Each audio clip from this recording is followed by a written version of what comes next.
그런가 하면 민주당 내에서는 또 이제 탄핵 얘기가 나옵니다. 그러니까 민주당의 당론은 아니지만 민주당이 일단 준연동형 비례대표제를 그냥 그대로 유지하기로 방침을 정했다고 합니다. 그 이유는 어찌됐든 윤석열 대통령 반대하는 당들 만들어줘도 좋다.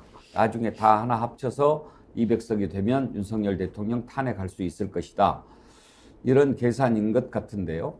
이런 것도 좀 전략적으로 잘 접근하면 좋겠는데 좀 돌출 발언들이 나오면서 정리가 좀 아직은 안 돼 있는 것 같습니다. 여기에 대해서는 어떻게 생각하는지 여러분들과 한번 생각해 보고 싶은데요. 민영배 의원과 김용민 의원이 광주에서 북콘서트를 했던가요? 거기에서 이 발언이 나왔습니다. 한번 들어보시죠. 반윤연대를 형성할 수 있는 행동을 민주당이 먼저 보여야 되지 않을까라는 생각을 해요. 그 행동이 뭐 선거 연합도 있지만 저는 윤석열 탄핵 발의라고 생각해요. 대통령 탄핵 발의를 해놔야 반윤연대가 명확하게 쳐집니다. 그리고 지금 국민의힘에서도 대통령 탄핵 발의하면 동의할 사람들 많습니다. 여러분 아시겠지만 검사 탄핵 저희가 발의했을 때 국민의힘에서 이탈표가 있었어요. 분명히 있었어요. 이 말씀을 쭉 해오셨어요. 굉장히 설득력 있는 얘기거든요. 근데 아시죠? 다른 탄핵은 국회의원이 100명 있으면 돼요. 발의를 할 때. 그런데 대통령 탄핵은 150명이 있어야 돼요. 그러니까 과반이 있어야 되는데 민주당이 지금 과반이 훌쩍 넘잖아요. 그러면 이런 제한이 일단 저는 유효하다고 봐요. 자, 양문석 박사 의견부터 들어볼까요? 예. 지금 윤석열 탄핵을 내걸고 연대할 필요가 있다. 네. 그런 얘기가 나오는데 어떻게 생각하십니까? 일단 탄핵의 성격부터 좀 이야기를 해야 된다고 생각합니다. 우리가 이상민 행안부 장관을 탄핵해서 한 6개월 동안 그 활동 정지 처분을 내렸습니다. 헌법재판소가 마지막에는 뭐 결국 기각을 했지만 이상민이 없는 6개월이 상당히 좋았습니다. 일단 기본적인 큰 사고가 나지 않았고요. 말 그대로 매뉴얼대로 행안부가 활동을 했었습니다. 여기에 대해서 우리는 학교 때 이야기를 한번 해봅니다. 근신을 때리거나 유기정학을 주거나 무기정학을 주는 것. 학교에 오지 말라, 일을 하지 말라, 공부하지 말라 라고 하는 그 정지도 엄청난 벌입니다. 국회가 현재 탄핵을 할 수 있는 대상들은 그런 벌을 주는 겁니다. 그리고 마지막에 헌법재판소가 어떻게 받든지 간에 이러한 벌들을 내려야 될 때가 됐다라는 부분에 검사 탄핵이나 장관 탄핵들을 이야기를 하고 지금 이야기했던 윤석열 대통령에 대한 탄핵도 당분간 제발 좀 우리 국민들 눈앞에서 좀 사라져달라. 그리고 아무것도 하지 말라. 차라리 아무것도 하지 않는 게 국가 시스템으로 돌아가는 대한민국의 국정 운영이 가능할 것이다 하면 6개월이든 1년이든 윤석열 대통령 모든 활동에 스톱을 걸어라 라는 부분이 윤석열 대통령에 대한 탄핵 요구입니다. 그러면 이제 정치적으로 봤었을 때 탄핵이라는 큰 그 기치 하에서 윤석열 대통령의 국정을 거부하거나 반대하는 사람들이 다 모이면 말 그대로 이런 것이 바로 빅텐트입니다. 국힘당 내부에서도 대거 동참할 수밖에 없는 지금 비신준들의 그 분노들을 다 탄핵이라는 빅텐트 안에 모을 수 있기 때문에 이러한 빅텐트가 제대로 형성됐었을 때 총선 문제는 쉽게 정리될 수 있을 거라고 저는 생각합니다.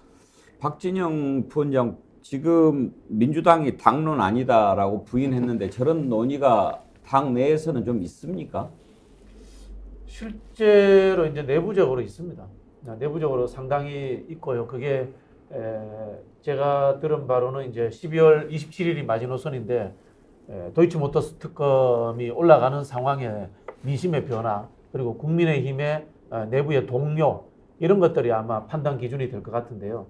양문석 박사님이 이 탄핵의 정당성을 말씀하셨다면 저는 좀 전략적 측면을 좀 말씀드리려고 하는데요. 지금 윤석열 대통령을 싫어한다는 의견이 한 60% 정도 가까이 나옵니다. 60% 정도 나오고요. 그중에서 정말 싫다가 53에서 55% 정도 나옵니다. 평균적으로. 정말 싫다라는 증오의 강도라는 것이 결국은 정치 지도자들이 국민들의 의견을 들어서 윤석열을 탄핵할 수 있는 하나의 감정적 근거가 됩니다. 그러면은 이 53%, 55%의 국민들의 여론이라는 것이 투표장에 그대로 나올 것인가 하는 문제인데요. 우리는 선호의 강도, 증오의 강도가 높은 사람들이 열성적으로 투표한다라고 통계학적으로 이야기를 하고 있습니다.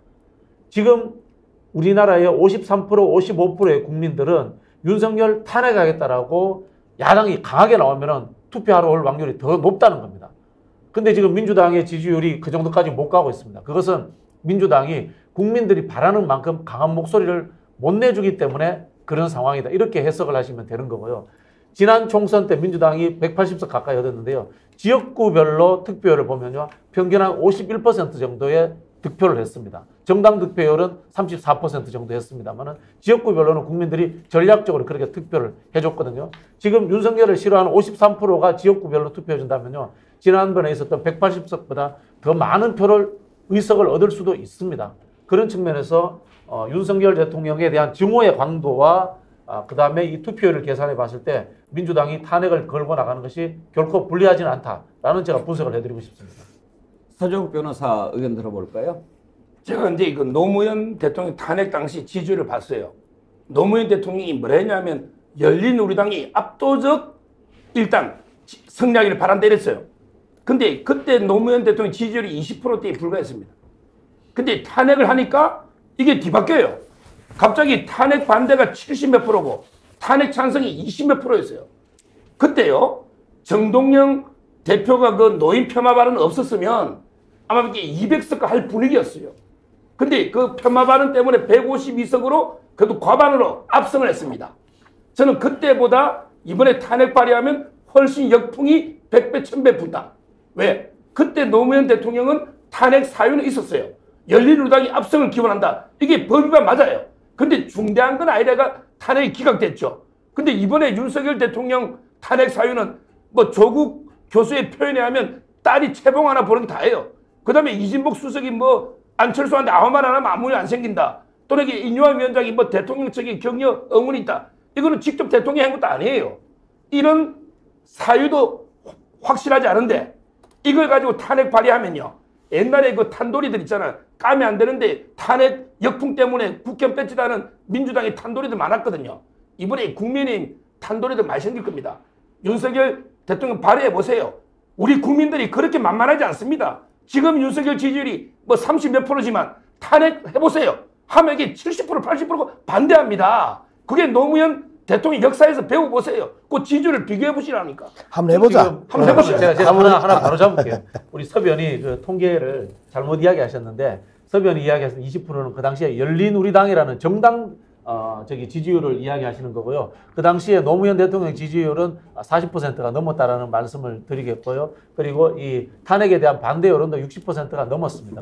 이거는 이제 통계상으로는 사실이 아니다. 저는 그 서정욱 변호사 말이 사실인지 양문석 말이 사실인지 한번 해보자. 오늘 탄핵하고 나서 역풍이 부는지 한번 보자. 이제 그 이야기를 하고 싶은데요. 그 당시하고 또 지금하고 많이 달라졌죠. 그 당시에는 조중동이 끌고 가는 대한민국의 여론을 주도하고 있었던 게 조중동이었고 그 조중동이 사실상 큰 흐름들을 만들어냈었습니다. 그런데 지금은요, 우리나라의 그 기존 미디어들, 주류 미디어들이 이런 그 스픽스와 같은 유튜브들에게 다 진압당했습니다. 그래서 저는 그들을 향해서 주류 미디어들을 계속해서 이미 국민들의 과반수 이상으로부터 탄핵당했다라고 이야기를 하고, 그 다음에 그 당시와 비교했었을 때 대한민국이 20년이 지난 지금 시점에 국민들의 정치적인 그 지적 수준이 엄청나게 높아졌다라는 측면에 있어서 여론 주소층들이 대부분 정치 고관여층들이고 정치 고관여층의 거의 과반 이상이 윤석열 정부에 대한 극혐을 보이고 있다라는 이런 측면에서 봤었을 때 계속 그 우리가 비교를 할 때 그 당시 시대적 상황, 언론의 상황, 여론을 그 주도하는 주도자들의 상황들을 계속 놓치고 외면하고 아주 단편적인 것들을 가져와 가지고 자신의 논리를 보강하고 강화하고 하려고 하는 모습들은 기본적으로 공부를 안 한다. 그래서 나는 이제 서정욱 변호사가 과거 사례, 역사적 사례를 가져다 쓸 때 그 당시의 맥락과 현재의 맥락을 기본적으로 구분하면서 했으면 좋겠고, 이 과정에서 가장 핵심적인 거는 여론을 이끌고 가는 게 기존의 대형 미디어들이 아니고 작은 유튜브들이나 그 다음에 건강한 유튜브들이 지금 상황에서 여론을 이끌고 간다는 부분에 대해서 나는 명확하게 좀 이해했으면 좋겠습니다.